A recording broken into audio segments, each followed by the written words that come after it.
Ask yourself one question before you buy anything, not 20. One question. Is this getting me closer to a goal or further from a fear? If the way that you're thinking is further from a fear, then ask yourself a second question. Okay, well, is it getting me closer to a goal or just further from a fear? And if the answer stays further from a fear, move on. At Active Life, we believe that the healthcare clinic of the future is the gym. Everybody starts with the best case scenario in mind. Never sell anything to anybody who is not in the market for what you have. The only reason we work out is to create the opportunity to recover. And the healthcare provider of the future is the coach. And this is why you guys need to get paid well, because what you're doing is really, really hard work. What's up, guys? Welcome back to another episode of Turning Pro on the Active Life Podcast. I'm Larry Gaier, and I'm grateful to be joined today by Dr. Sean Bastuch. Happy to be here. So on last episode, we talked about something that is one of the most fascinating topics to me, and it is about making fear-based decisions versus confidence-based decisions, and how many marketers and companies are just blasting people with things that got them shaking in their boots to make decisions. A thought's come up for me, and it seems very, very close to our core values to be able to communicate to people in a place of confidence and pragmatism and not in a place of fear. And so when people are making buying decisions, can you unpack for us a little bit about how people make buying and selling decisions? Yeah, they do it exactly the same way. So what I mean by that is, if you're the kind of person who, before you buy the car, you need all of the information. You need to go to 20 different shops and make sure that you're getting the perfect best price. Even if you're saving $5 a month over a 36-month lease, for example, so you're saving $190, you will spend 2 weeks and 20 hours making sure you got the best deal.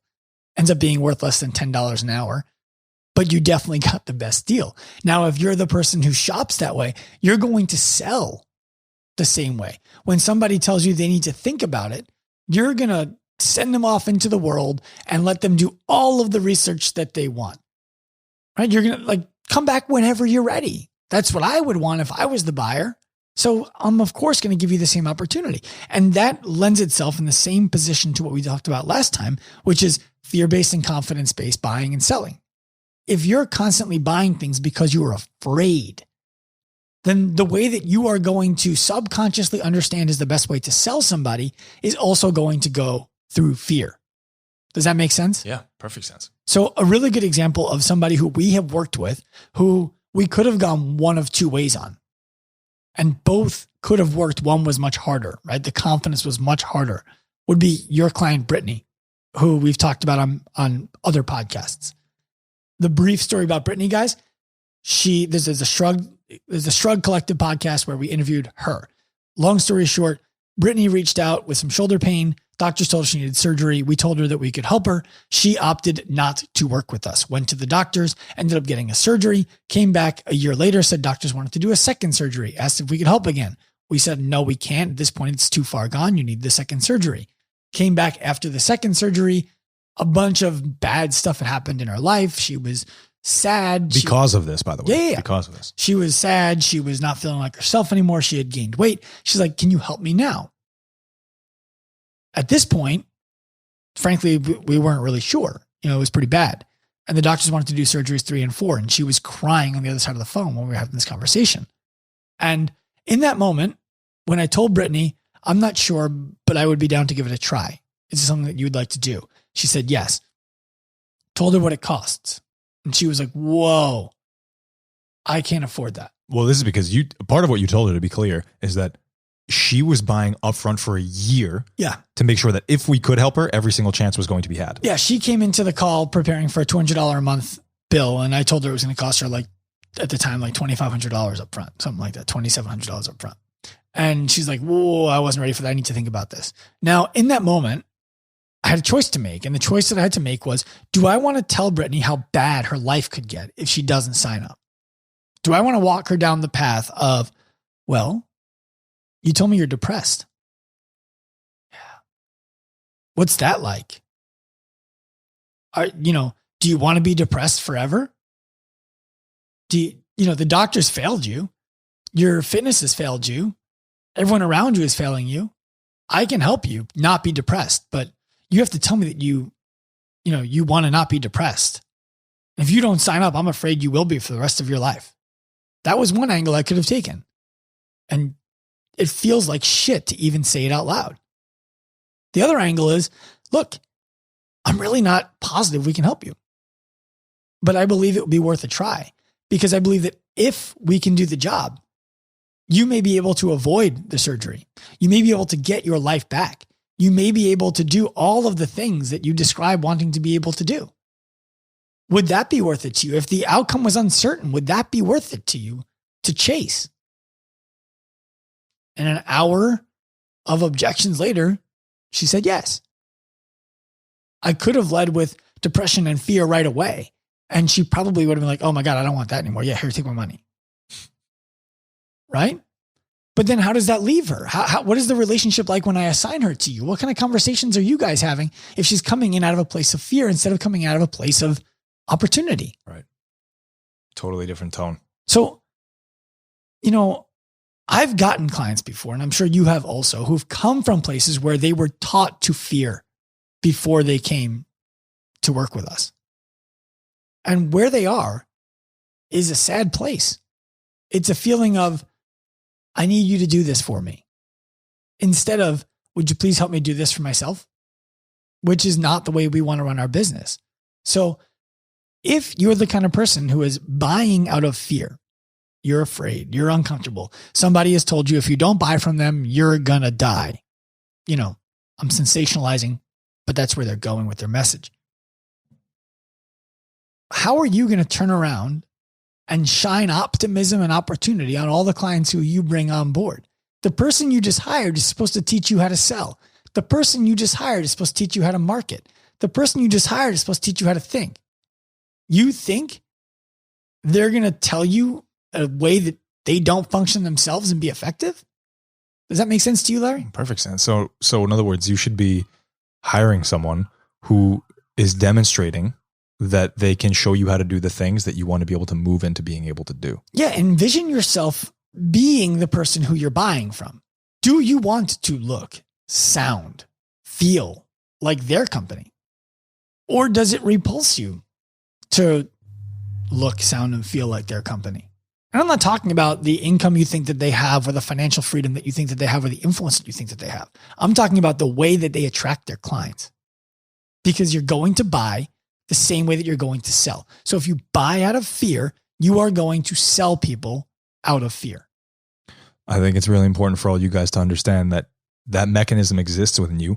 And if you want a deeper understanding of the consequences of making fear-based decisions and some of the benefits of making confidence-based decisions and how to get it, refer back to our last episode. Yeah, it was a powerful episode, I think. I'm really excited for the feedback from it as we're recording this in the same day. We don't know anything about what people heard yet, but I think it's so important that as a society, if we're going to move forward, right? And we talk about our ambitions as a company to serve the greater world, not to just help people move better and make more money. That's a fucking piece of it. That's not the thing. The thing is, we take clients on who can't afford to work with us, who provide community service in their own town, and then we take them on for no money, right? Because we teach that person how to provide opportunity for somebody else, and then we provide that person with opportunity. When we start really getting our gyms going, these ProPath gyms, they're going to offer community service as an option for payment in their own gyms. And someone that we just enrolled already does. Yes.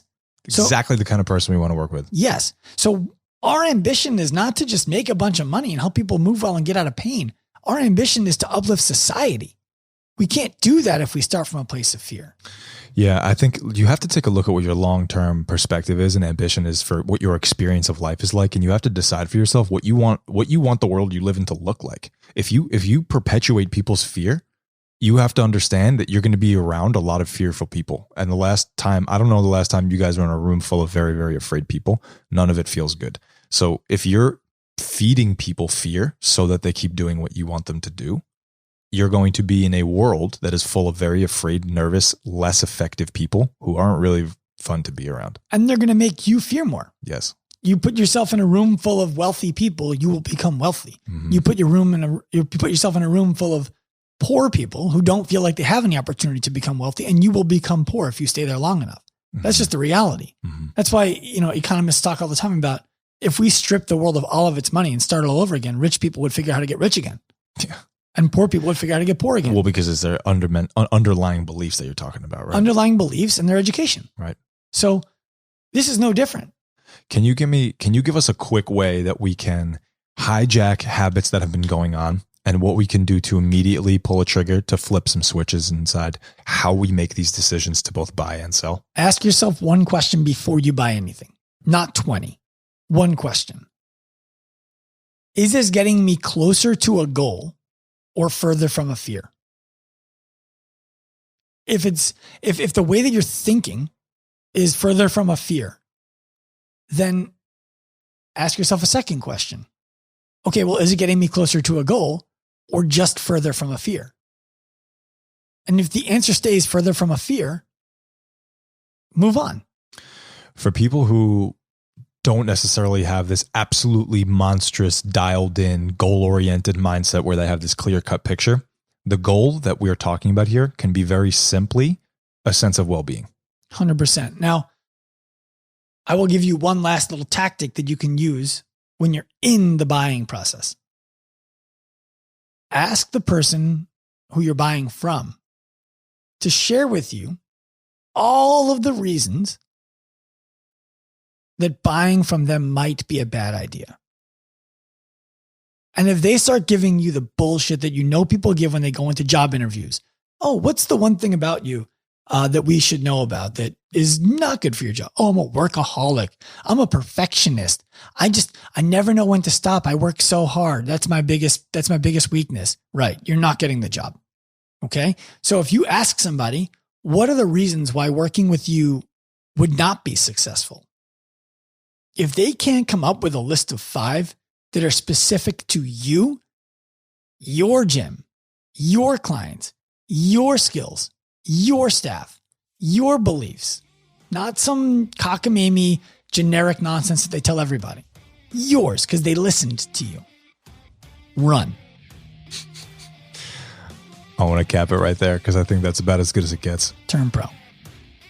All right, that's going to be a wrap for this episode of the Active Life Podcast. And guys, remember, if you are looking to enhance your fitness business, if you're sitting there thinking, man, I would love to be able to go on vacations. I would love to be able to take 2 weeks off and not have my business fall apart. And most importantly, if you want to be a part of the movement that we are creating, facilitating, and seeing come to life, which is coaches and gyms becoming the healthcare clinic of the future, helping people who've gotten hurt working out, helping people who've been told they have to work out around that, having people be told they're too old to do that, find new hobbies. If hearing things like that for your clients is frustrating for you and you want to learn the skills to solve those problems and also get paid very well to do it, head to activelifeprofessional.com and let's get talking. Till then, turn pro.